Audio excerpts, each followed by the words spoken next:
we can save lives of a mother and a newborn if there is running facilities and services available. But in case of a crisis, those are often interrupted.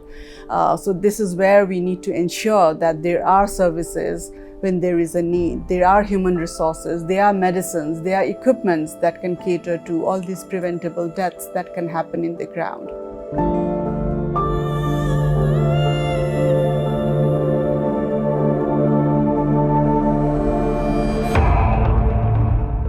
During conflict or natural disaster or any kind of public health emergency, there is always a heightened risk that women and girls face because they continue to get pregnant, they continue to menstruate, and they will require special attention in terms of access to services, access to materials that they would need, access to medicines, and access to skilled care.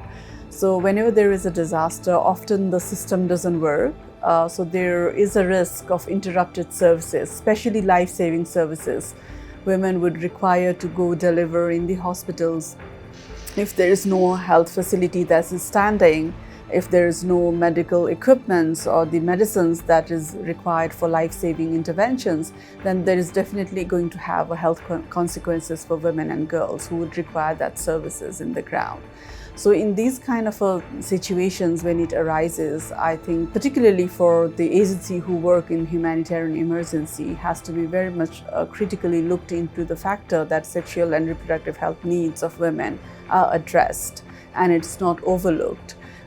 And there is also a heightened risk of gender-based violence whenever there is a crisis, that there has to be a system whereby women will be able to access not only services but also prevent it from all these risks that they face in their communities. So prevention from gender-based violence also becomes very important.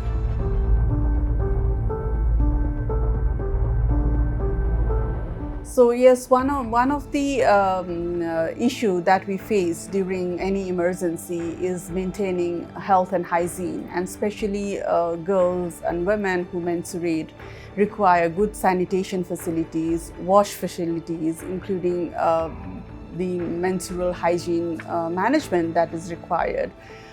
If they are not provided with sufficient kind of materials or a wash facility, then this may lead to any kind of infections that may arise from there. Apart from that, when even in the health facilities or in the delivery sites, when women have to go deliver in a very crisis situation, it could be in any kind of a camp setting, but the infection prevention is very critical there, because when you are delivering or when you are going for some medical care and there is not enough sanitized place where you go to, then that may lead to another complications of infections. And especially for the newborn, it could lead to another complications. So all this infection prevention, hygiene, sanitation is also important aspect of maintenance when it comes to crisis and situation when people are displaced and do not have a proper place to stay or proper place to have a hygiene and sanitation facilities available in near about areas.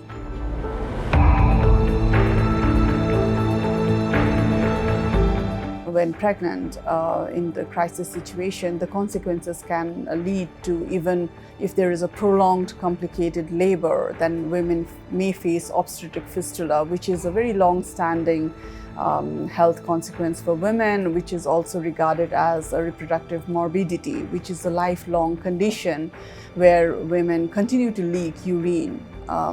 It is kind of a tear between their uterus wall and the urinary bladder, and which could be a very stigmatizing situation for women for a lifelong period of time. So this is one complication that women may face when they go through a prolonged labor and they are not attended timely manner.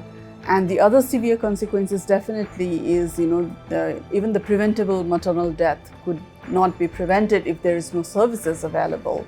And majority of the women, even in a normal condition, are dying of preventable maternal death condition, like the heavy bleeding during pregnancy. When they don't have skilled care, then they might die even from the preventable causes. They could have been saved their lives if they had gone to a health facility or have been attended by a skilled care attendant.